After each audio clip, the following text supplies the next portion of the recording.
요거 조금 보고 저거 조금 보고 선생님 어디서 많이 나와요? 선생님 어느 단원이 중요해요? 선생님 이것까지 꼭 해야 돼요? 이렇게 묻는 학생들은 만점 받기 어려워요. 그냥 우직하게 과하다 싶을 정도로 많은 양을 보는 학생들은 점수가 잘 나오고요. 요령 부리고 골라서 공부하는 학생들 있잖아요. 가급적 쉬운 길로 가려고 하는 학생들. 선생님 여기까지 안 해도 되죠? 이제 이런 학생들은 아무래도 만점까지는 쉽지 않더라고요. 대기자 TV. 요번에 수능이 끝난 지가 얼마 안 됐으니까 수능 분석부터 좀 부탁드려야 될 것 같아요. 수능 어떻게 보셨는데요? 2021학년도 수능이요. 사회탐구 위주로 말씀을 드리면 갈수록 정말 사회탐구는 혼란스럽다라고 말씀드릴 수밖에 없을 것 같아요. 어떤 점에서요? 왜냐하면 학생들이 국영수에 비해 사회탐구는 정말 수능 직전에 정말 스퍼트를 달려가지고 말 그대로 수능 직전에 올인해서 공부를 하거든요. 수능 사회탐구에 학생들이 사실 상당히 많은 노력을 쏟고 있기 때문에 만점이 1등급인 경우가 너무 많고 하나만 틀려도 3등급이 나오는 과목들이 있었어요. 네, 그리고 아무래도 과목별 난이도의 차이 때문에 표준 점수의 편차가 너무 크다 보니 생활과 윤리와 윤리와 사상 같은 과목들은 만점을 받아도 표점에서 불리했던 반면 어려웠던 사회문화 같은 경우는 만점 받았을 때 거의 수학을 커버할 수 있을 정도로 70점대 표점이 나오는 이런 상황이 됐어요. 그래서 어떤 과목을 선택하든 가급적 유불리가 없이 학생들이 고르게 그 과목을 열심히 하면 대학 갈 때 유리하게 되면 좋은데 어떤 과목은 정말 열심히 해도 만점 기준 표점이 다른 과목에 비해 낮아서 국영수의 점수에 탐구를 더했을 때 불리한 학생들이 있는 이런 출제가 돼버렸어요. 그래서 사회탐구 같은 경우는 그런 현상이 굉장히 심한 것 같아요. 맞습니다. 그래서 고1, 2 학생들이 이번 수능을 보고 다음에 나는 두 과목을 어떻게 조합을 해야 될지 고민이 더 많아진 것 같더라고요. 근데 그게 또 예측이 어려운 게 예전에는 2021 수능 경제 같은 경우는 만점 받았을 때 표점이 지금 상당히 유리하거든요. 경제와 사회문화가 가장 유리한데 예전에 경제가 만점자 비중이 11% 나와서 정말 불리했을 때가 있었어요. 하나 틀리면 3등급이고 만점을 받아도 표점이 60점대고 이제 이런 상황이 있어서 매년 트렌드가 바뀌기 때문에 예측이 너무너무 어렵다고 보시면 돼요. 꼭 공통적으로 반영하면 좋을 만한 팁이 있다면요? 사실은 학생들이 이제 국영수도 하고 삽탐도 하고 너무 그게 바쁘기 때문에 엄밀히 말하면 어떤 과목이 표준 점수가 유리할지 어떤 과목에서 뭐 만점자 비중이 몇 프로일지 예상해서 공부하기보다는 고3 내신에 있으면 그 내신과 수능을 함께 공부하는 것이 가장 효율적이라고 보시면 됩니다. 내신하고 같이 공부할 수 있으니까요. 그렇죠. 그러니까 어떤 학생은 내신 두 과목 따로 수능 두 과목 따로 가져가는데 그러면 그렇죠. 사회탐구막 네 과목 하는 그런 선택을 하게 되면 너무 몸도 힘들고 마음도 힘들고 효율도 안 나오게 돼요. 그러면 두 번째는 혹시 고려해야 할 사항이 또 있을까요? 아무래도 대형 과목이 좋다고 볼 수 있는데요. 일반적으로 이제 교육에 관심이 좀 있는 분들은 아시겠지만 교육에 관심이 없는 분들은 어느 과목이든 우리 애가 좋아서 하면 다 맞으면 되지 이렇게 생각하시는데 생활과 윤리나 사회문화 같은 경우는 선택자가 거의 15만 명, 실제 응시자가 13만 명 가까이 되거든요. 그런데 경제 같은 과목은 실제 응시자가 5천 명이에요. 10,000명도 안 되네요. 예, 그러니까 과목 간 편차가 그냥 단순히 1.5배, 2배, 2배 차이가 아니라 10배, 20배의 선택자 수 차이가 있어요. 그러니 생활과 윤리에서 전국에서 5천 등 했을 때와 그 다음에 경제에서 전국에 5천 등 했을 때는 등급이 완전 반대로 나와버리는 거죠. 네, 그래서 아무래도 선택자 수가 많은 과목이 최저 등급을 맞출 때도 유리하고 그런 측면이 있습니다. 그러면 응시자 수가 많은 것 중에 그나마 관심 있는 거를 선택하는 게 더 유리하겠네요. 그렇죠. 저희가 두 과목을 골라야 되잖아요. 네. 그래서 조합이라는 얘기가 맞습니다. 굉장히 화두가 되고 있는데 어떻게 그러면 조합을 이루면 좋을까요? 선택 과목을 할 때. 이 과목끼리도 잘 맞는 말 그대로 궁합이 좋은 과목이 있고요. 예, 궁합이 나쁜 과목이 있어요. 그래서 궁합이 좋다라고 하는 건 이제 학생들이 두 과목을 선택했을 때 시너지가 나는 과목들이거든요. 이제 같이 선택했을 때 공부량이 줄어든다거나 이를테면 윤리와 사상과 생활과 윤리는 뿌리가 윤리에서 왔기 때문에 자그마치 20문제 중에 9문제가 겹쳐요. 45%예요. 예, 맞아요. 그래서 그렇게 같이 선택했을 때 이제 공부량이 줄어들고 윤리와 사상의 공부가 생활관리에 도움되고 반대로 생활관리의 공부가 윤리와 사상에 도움될 수 있고요. 또 학생들이 많이 고르는 사회문화 생활관리 같은 경우에도 15% 정도는 겹치거든요. 지금 사회탐구 같은 경우 9과목이 있죠. 네. 간단하게 9과목을 좀 유형별로 좀 묶어주신다면요. 윤리교과군이 있고요. 생활과 윤리가 1위 과목, 선택자 수 1위 과목, 그리고 윤리와 사상의 선택자 수 5위 과목이고요. 그리고 지리교과군이 있어요. 한국지리가 선택자 수 3위 과목, 그리고 세계지리가 선택자 수 4위 과목 이렇게 되고요. 그리고 이제 일반사회교과군이 또 있어요.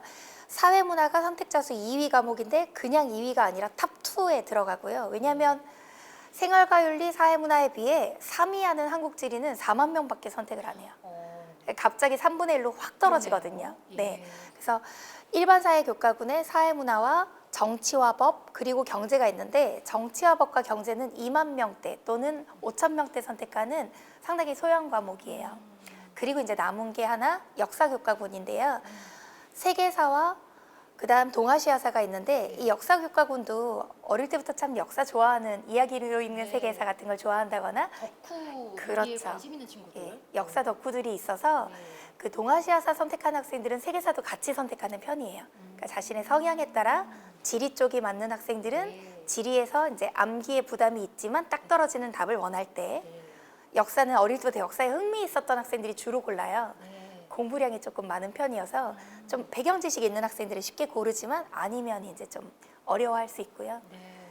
대신 기존에 한 번도 사회탐구를 공부한 적이 없었던 학생들은 남들이 많이 하는 선택을 따라가는 편입니다. 그게 더 유리한 게 강의도 많고 학교에서도 가르치고 이런 부분 때문인가요? 맞습니다. 그런 부분을 좀 고려하면 좋으실 것 같고요. 선생님은 굉장히 많은 친구들 봐오셨으니까 요즘에는 거의 1등을 맞으려면 다 맞아야 되는 경향이 있잖아요. 그럼 다 맞는 친구들의 좀 공통점을 좀 생각을 해주신다면, 떠올려 주신다면 어떤 공통점이 있길래 사회탐구에서 좀 다 맞는 확률이 많은 건가요?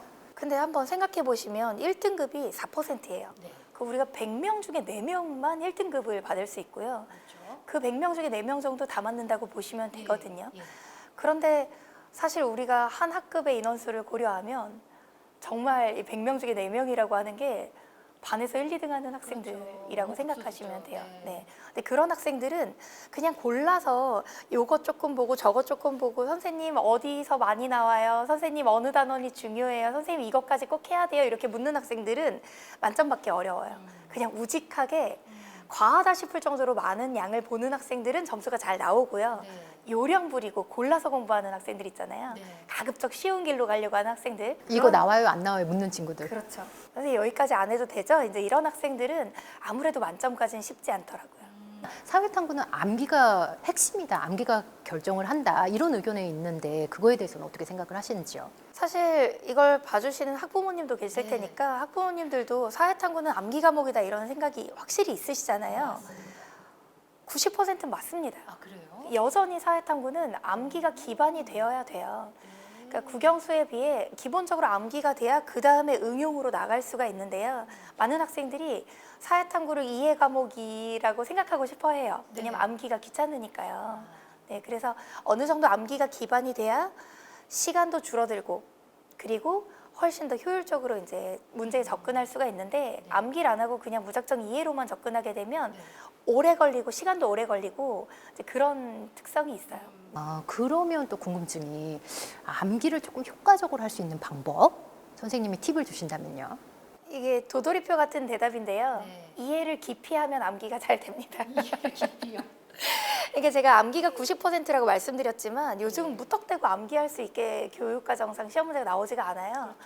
생각보다 많이 어려워졌거든요. 그러니까 예전 같으면 뭐 이를테면 어느 지역에 어느 특산품이 유명하다가 한국지리 내용이었다면 지금은 정말 뭐 한국지리라는 과목 안에서도 어떤 지역의 산업 구조와 그 다음에 특산물과 기후를 같이 고려해서 이제 문제가 나오는 것처럼 여러 단원이 같이 연계돼서 복합 이해를 해야 되는 문제들이 나와요. 그래서 이제 암기 잘하는 법이라고 하면 과목에 대해서 이제 흐름을 이해하고 나서 세부 암기로 들어가는 게 좋고요.